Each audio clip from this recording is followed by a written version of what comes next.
안녕하세요 여러분. 화훼 전문 유튜버 아델라플로스입니다. 오늘은 정말 특별한 주제를 가지고 왔어요. 가을이 되면 길거리에서 흔히 볼 수 있는 마로니에 열매.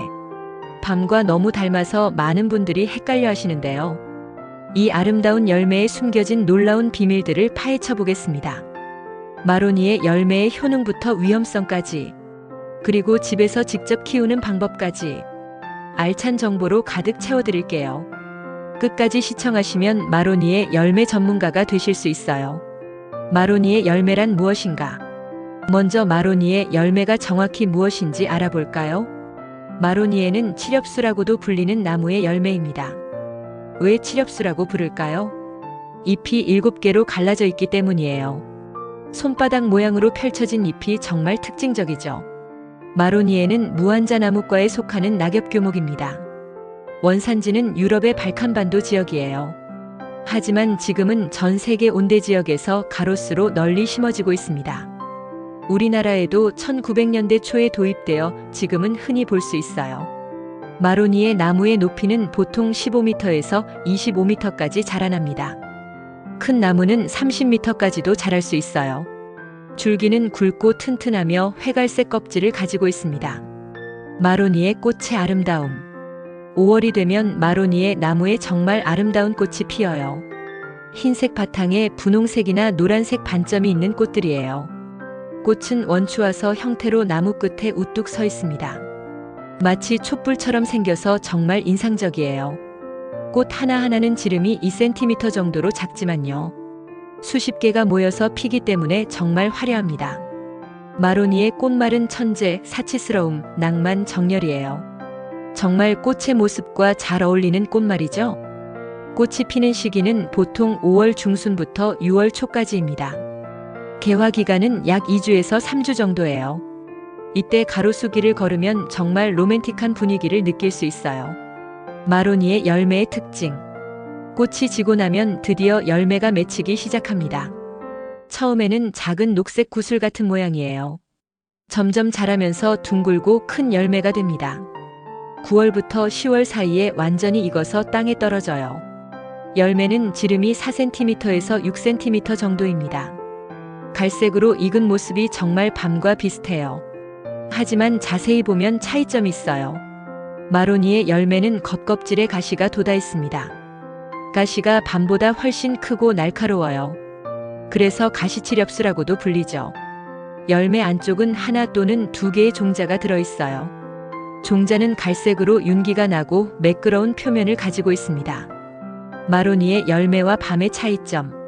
많은 분들이 마로니에 열매를 밤으로 착각하시는데요. 확실한 차이점들을 알려드릴게요. 먼저 가시의 차이입니다. 밤의 가시는 가늘고 촘촘하게 나 있어요. 마로니에 열매의 가시는 굵고 성기게 나 있습니다. 겉껍질을 벗기면 차이가 더욱 확실해져요. 밤은 뾰족한 모양이고 윗부분에 털이 있어요. 마로니에 열매는 둥글고 표면이 매끄럽습니다.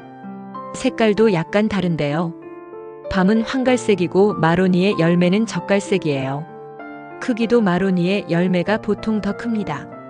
가장 중요한 차이점은 독성이에요. 밤은 안전하게 먹을 수 있지만요. 마로니에 열매는 독성이 있어서 주의가 필요해요. 마로니에 열매의 성분과 효능. 마로니에 열매에는 다양한 생리활성 물질이 들어있어요. 주요 성분을 하나씩 살펴볼게요. 첫 번째는 에스큘린입니다.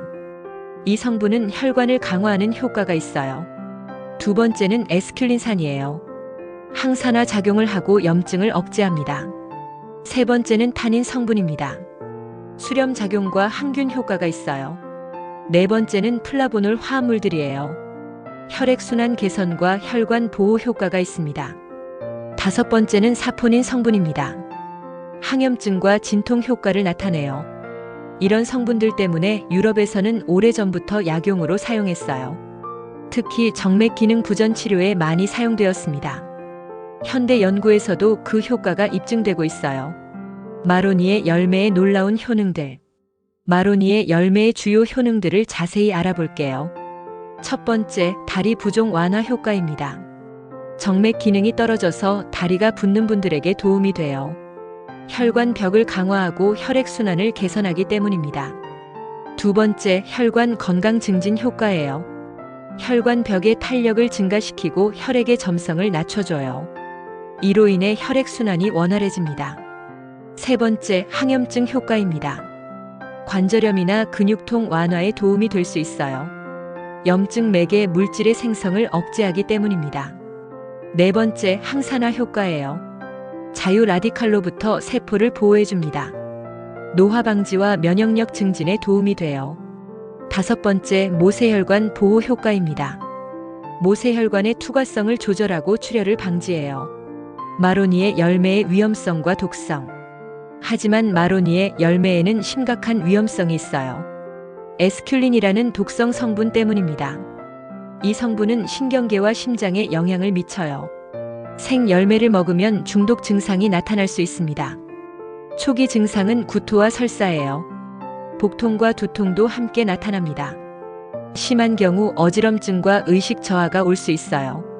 최악의 경우 심장마비까지 일으킬 수 있습니다. 특히 어린이들에게는 더욱 위험해요. 체중이 적기 때문에 소량으로도 중독될 수 있습니다. 임산부와 수유부도 절대 섭취하면 안 돼요.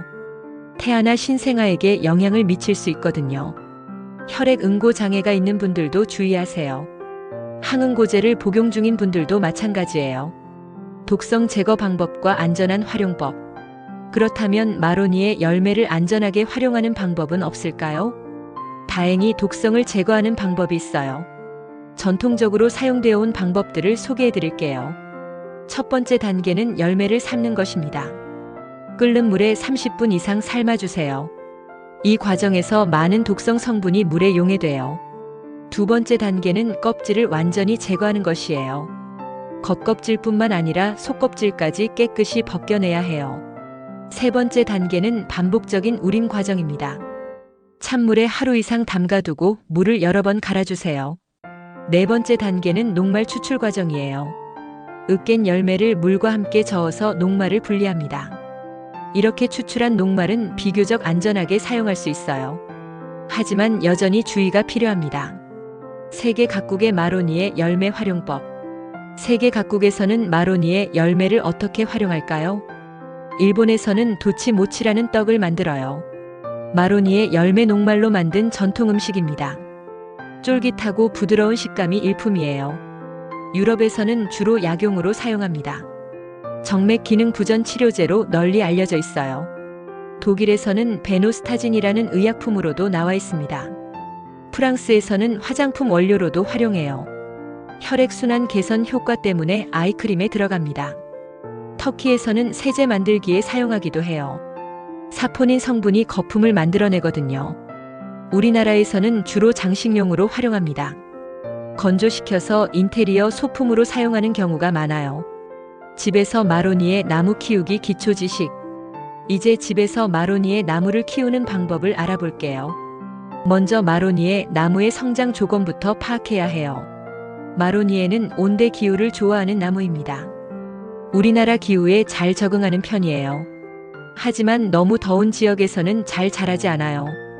겨울철 추위에는 비교적 강한 편입니다. 영하 20도까지도 견딜 수 있어요. 토양은 배수가 잘 되는 비옥한 땅을 좋아합니다. 점토질보다는 양토나 사양토가 좋아요. 산성 토양보다는 중성이나 야갈칼리성을 선호합니다. 햇빛을 좋아하지만 반그늘에서도 잘 자라요. 하루에 6시간 이상 햇빛을 받으면 좋습니다. 마로니에 씨앗 발화시키기. 마로니에 씨앗으로 키우는 방법부터 알아볼게요. 가을에 떨어진 신선한 열매를 수집하세요. 상처가 없고 통통한 것을 골라야 해요. 수집한 열매는 바로 심는 것이 좋습니다. 마로니에 씨앗은 건조에 매우 약하거든요. 만약 보관해야 한다면 젖은 모래에 저장하세요. 온도는 4도에서 8도 정도가 적당해요. 발화를 위해서는 측적 처리가 필요합니다. 측적 처리란 추위를 경험시키는 과정이에요. 냉장고에서 3개월 이상 저온 처리를 해주세요. 젖은 모래나 피트모스와 함께 보관하면 돼요. 봄이 되면 발화 준비를 시작하세요. 큰 화분이나 묘상에 씨앗을 심어주세요. 씨앗에 200 깊이로 심는 것이 좋아요. 마로니에 묘목 관리법. 바라한 마로니에 묘목 관리법을 알려드릴게요. 첫 해에는 특히 세심한 관리가 필요해요. 물주기가 가장 중요한 관리 포인트입니다. 토양이 마르지 않도록 꾸준히 관수해주세요. 하지만 과습도 금물이에요. 배수가 잘 되도록 화분 바닥에 자갈을 깔아주세요. 비료는 봄과 가을에 완효성 비료를 주세요. 질소가 많은 비료보다는 균형 잡힌 비료가 좋아요. 한 달에 한 번 액체 비료를 주는 것도 좋습니다. 햇빛 관리도 중요해요. 처음에는 반그늘에서 키우다가 점차 햇빛을 늘려주세요. 갑작스러운 환경 변화는 묘목에게 스트레스를 줘요. 마로니에 나무 정식 방법. 묘목이 1m 정도 자라면 정식할 수 있어요. 정식 시기는 봄이나 가을이 좋습니다. 여름철 더위나 겨울철 추위는 피하세요. 심을 장소 선택이 매우 중요해요. 마로니에는 큰 나무로 자라기 때문입니다. 성목이 되면 15m 이상 자라요. 주변에 건물이나 전선이 없는 곳을 선택하세요. 뿌리도 넓게 뻗기 때문에 충분한 공간이 필요해요. 구덩이는 뿌리보다 2배 이상 크게 파주세요. 깊이도 넉넉하게 파는 것이 좋아요. 구덩이 바닥에 부엽토나 퇴비를 넣어주세요. 배수를 위해 자갈이나 모래도 함께 넣어주세요. 마로니에 나무 연중 관리법. 마로니에 나무의 계절별 관리법을 알려드릴게요. 봄철 관리부터 시작해 볼게요. 3월부터 4월에는 새순이 나오기 시작해요. 이때 전정 작업을 해주시면 좋습니다. 죽은 가지나 병든 가지를 제거해 주세요. 비료도 이 시기에 주는 것이 효과적이에요. 완효성 비료를 뿌리 주변에 뿌려주세요. 여름철에는 충분한 물 공급이 중요해요. 특히 7월과 8월 무더위에는 더욱 신경 써주세요. 하루에 한 번은 충분히 물을 주세요. 잎에 물을 뿌려주는 것도 도움이 돼요. 해충 방제도 여름철의 중요한 관리 사항입니다. 마로니에 나무 병해충 관리. 마로니에 나무에 자주 발생하는 병해충을 알아볼게요.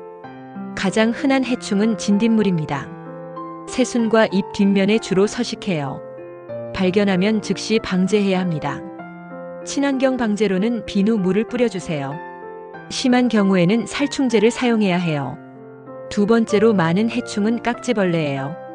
줄기와 가지에 붙어서 수액을 빨아먹습니다. 알코올을 묻힌 면봉으로 제거할 수 있어요. 세 번째는 응애류입니다. 잎이 누렇게 변하고 떨어지는 증상이 나타나요. 습도를 높여주면 예방할 수 있습니다.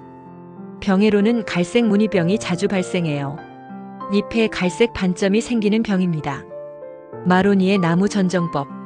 마로니에 나무 전정하는 방법을 자세히 알려드릴게요. 전정 시기는 겨울철 휴면기가 가장 좋아요. 12월부터 2월까지가 적기입니다. 이때는 나무가 휴면 상태라 상처 회복이 빨라요. 전정 도구는 깨끗하게 소독해서 사용하세요. 병균 감염을 방지하기 위해서입니다. 먼저 죽은 가지부터 제거해 주세요. 병든 가지나 손상된 가지도 함께 잘라내세요. 다음으로는 교차하는 가지를 정리해 주세요. 서로 부딪히는 가지들을 선택적으로 제거하는 거예요. 안쪽으로 자라는 가지도 잘라주세요. 통풍과 채광을 위해서입니다. 너무 길게 자란 가지는 적당히 단축해 주세요. 화분에서 마로니에 키우기. 작은 공간에서도 마로니에를 키울 수 있어요. 화분 재배법을 자세히 알려드릴게요. 화분 크기가 매우 중요합니다. 최소 지름 60cm 이상은 되어야 해요. 깊이도 50cm 이상 깊은 것을 선택하세요. 배수구멍이 충분히 큰 화분을 사용해야 해요. 화분 바닥에는 자갈이나 화분깨를 깔아주세요. 그 위에 배수층을 만들어주는 거예요. 분용토는 배수가 잘 되는 것을 사용하세요. 원예용 상토에 펄라이트를 섞어주면 좋아요. 화분 재배에서는 물 관리가 특히 중요해요. 토양이 완전히 마르면 충분히 물을 주세요. 마로니에 분재 만들기. 마로니에로 분재를 만드는 방법도 있어요. 작은 화분에서 아름다운 분재를 키울 수 있습니다. 분재용 마로니에는 씨앗부터 키우는 것이 좋아요. 어릴 때부터 모양을 잡아가는 거예요. 분재 화분은 얕고 넓은 것을 선택하세요. 뿌리가 수평으로 자랄 수 있도록 하는 거예요. 정기적인 뿌리 정리가 필요합니다. 1년에서 2년마다 한 번씩 분갈이를 해주세요. 가지치기도 자주 해줘야 해요. 새순이 나오면 바로바로 정리해주세요. 철사 거리로 가지 모양을 잡아줄 수도 있어요. 하지만 너무 오래 걸어두면 안 돼요. 마로니에 꽃 감상하기. 마로니에의 가장 큰 매력은 역시 꽃이죠. 5월에 피는 꽃을 제대로 감상하는 방법을 알려드릴게요. 마로니에 꽃은 나무가 어느 정도 성숙해야 핍니다. 보통 심은 지 7년에서 10년 후부터 개화해요. 어린 나무에서는 꽃을 보기 어려워요. 꽃이 피는 조건도 중요합니다. 충분한 햇빛과 영양분이 공급되어야 해요. 스트레스를 받은 나무는 꽃이 잘 피지 않아요. 꽃이 핀 후에는 관리가 중요해요. 꽃이 진 후에는 즉시 제거해주세요. 열매를 맺지 않도록 하는 거예요. 열매를 맺으면 나무에 부담이 되거든요. 마로니에 열매 수확과 활용. 가정에서 키운 마로니에에서 열매를 수확할 수도 있어요. 하지만 안전을 위해 주의사항을 꼭 지켜주세요. 열매는 9월 말부터 10월 초에 수확하세요. 완전히 익어서 저절로 떨어진 것을 수집하세요. 수확할 때는 반드시 장갑을 착용하세요. 가시에 찔리지 않도록 조심해야 해요. 수확한 열매는 절대 생으로 먹으면 안 돼요. 독성이 있다는 것을 항상 기억하세요. 장식용으로 사용하기 전에 깨끗이 씻어주세요. 건조시켜서 보관하면 오래 사용할 수 있어요. 아이들 손이 닿지 않는 곳에 보관해주세요. 실수로라도 먹을 수 있는 위험을 방지하는 거예요. 마로니에와 환경보호. 마로니에 나무는 환경보호에도 큰 역할을 해요. 도심 속 허파 역할을 하는 중요한 나무입니다. 한 그루의 성목은 연간 산소 약 750kg을 생산해요. 이는 성인 2명이 1년간 필요한 산소량이에요. 이산화탄소도 많이 흡수합니다. 연간 약 22kg의 이산화탄소를 흡수해요. 미세먼지 제거 효과도 뛰어납니다. 넓은 잎이 공기 중에 먼지를 잡아주거든요. 도시 열섬 현상 완화에도 도움이 돼요. 그늘을 만들어주고 수분을 증발시켜 기온을 낮춰줍니다. 마로니에 나무의 생태학적 가치. 마로니에는 생태계에서도 중요한 역할을 해요. 다양한 곤충들의 서식지가 됩니다. 꽃이 필 때는 벌과 나비들이 찾아와요. 꿀을 채취하는 밀원식물 역할을 하는 거예요. 새들에게도 중요한 서식지예요. 큰 나무이기 때문에 둥지를 틀기 좋거든요. 열매는 다람쥐 같은 작은 포유동물의 먹이가 되기도 해요. 물론 독성 때문에 대부분의 동물은 먹지 않아요. 하지만 생태계의 일부로서 중요한 역할을 합니다. 마로니에 재배 시 주의사항. 마로니에를 키울 때 반드시 지켜야 할 주의사항들이 있어요. 첫 번째, 독성에 대한 인식입니다. 가족들 모두 독성에 대해 알고 있어야 해요. 특히 어린 아이들에게는 더욱 주의를 당부하세요. 두 번째, 나무의 크기를 고려해야 해요. 마로니에는 정말 큰 나무로 자랍니다. 충분한 공간 확보가 필수예요. 세 번째, 이웃과의 관계도 생각해 보세요. 큰 나무가 되면 그늘을 많이 만들어요. 이웃집에 피해를 주지 않도록 주의하세요. 네 번째, 정기적인 관리가 필요해요. 방치하면 병해충이 생기거나 가지가 부러질 수 있어요. 다섯 번째, 전문가의 도움을 받는 것도 좋습니다. 큰 나무의 전정이나 병해충 방제는 전문가에게 맡기세요. 마로니에 번식 방법들. 마로니에를 번식시키는 다양한 방법이 있어요. 씨앗 번식이 가장 일반적인 방법입니다. 앞서 설명한 방법으로 씨앗을 발화시키면 돼요. 삽목 번식도 가능하지만 성공률이 낮은 편이에요. 봄에 새순이 나온 가지를 잘라서 삽목하세요. 밝은재를 사용하면 성공률을 높일 수 있어요. 접목 번식은 전문적인 기술이 필요해요. 대목으로는 같은 종류의 마로니에를 사용합니다. 분주는 어린 나무에서만 가능해요. 뿌리에서 나온 새싹을 분리해서 심는 방법이에요. 마로니에 품종별 특징. 마로니에에도 여러 품종이 있다는 사실 알고 계셨나요? 각 품종별 특징을 소개해 드릴게요. 일반적인 유럽 마로니에가 가장 흔한 품종이에요. 흰색 꽃에 분홍색 반점이 있는 것이 특징입니다. 빨간색 마로니에도 있어요. 꽃이 진한 분홍색이나 빨간색을 띱니다. 노란색 마로니에는 꽃이 노란색인 품종이에요. 상대적으로 희귀한 품종입니다. 외성 마로니에는 작게 자라는 품종이에요. 좁은 공간에서 키우기에 적합합니다. 겹꽃 마로니에는 꽃잎이 여러 겹인 품종이에요. 관상 가치가 매우 높습니다. 마로니에 관련 연구 동향. 최근 마로니에에 대한 연구도 활발해지고 있어요. 의약품 개발 연구가 가장 활발합니다. 정맥 기능 부전 치료제 개발에 많이 활용돼요. 유럽에서는 이미 의약품으로 승인받은 제품들이 있어요. 화장품 분야에서도 연구가 진행되고 있습니다. 항산화 효과를 활용한 안티에이징 제품 개발이에요. 혈액순환 개선 효과를 이용한 제품들도 나오고 있어요. 환경 분야에서는 공기 정화 효과 연구가 활발해요. 도시 환경 개선을 위한 가로수 연구에 포함되어 있습니다. 기후 변화 적응 연구도 진행되고 있어요. 마로니에 키우기 실패 사례와 해결법. 많은 분들이 마로니에 키우기에 실패하는 이유를 알아볼게요. 가장 흔한 실패 원인은 물 관리 실패예요. 너무 많이 주거나 너무 적게 주는 경우가 대부분입니다. 토양이 항상 촉촉하게 유지되도록 하세요. 하지만 물이 고이면 뿌리가 썩을 수 있어요. 두 번째 실패 원인은 햇빛 부족입니다. 실내에서 키우려다가 실패하는 경우가 많아요. 마로니에는 야외에서 키워야 하는 나무예요. 세 번째는 공간 부족 문제입니다.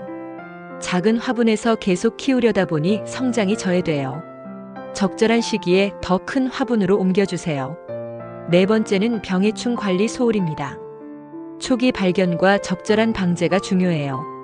마로니에와 다른 나무들의 비교.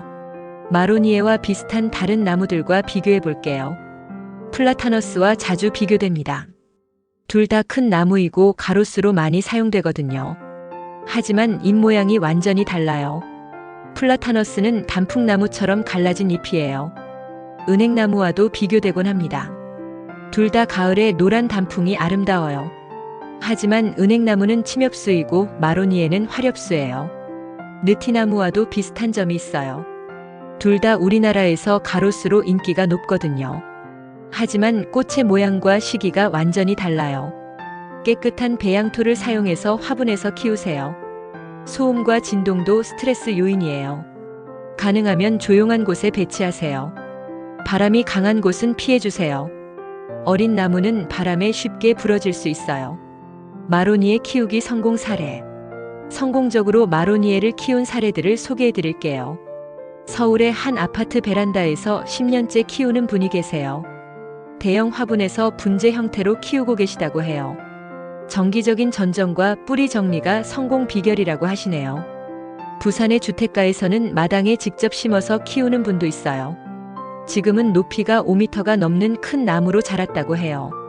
매년 5월이면 아름다운 꽃을 볼 수 있다고 합니다. 대구의 한 학교에서는 교정에 마로니에를 심었어요.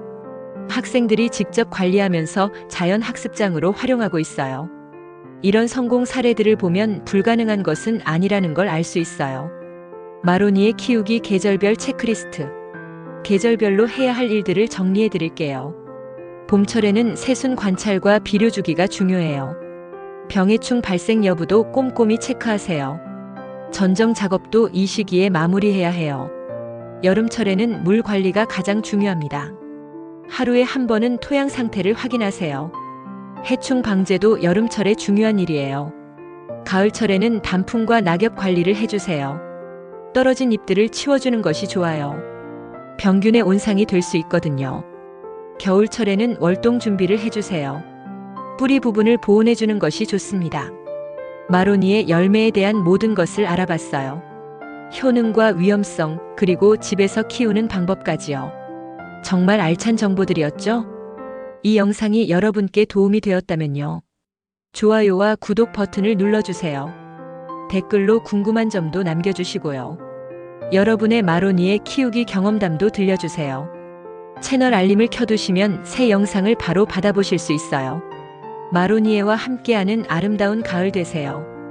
화훼 전문가 아델라 플로스였습니다. 다음 영상에서 또 만나요.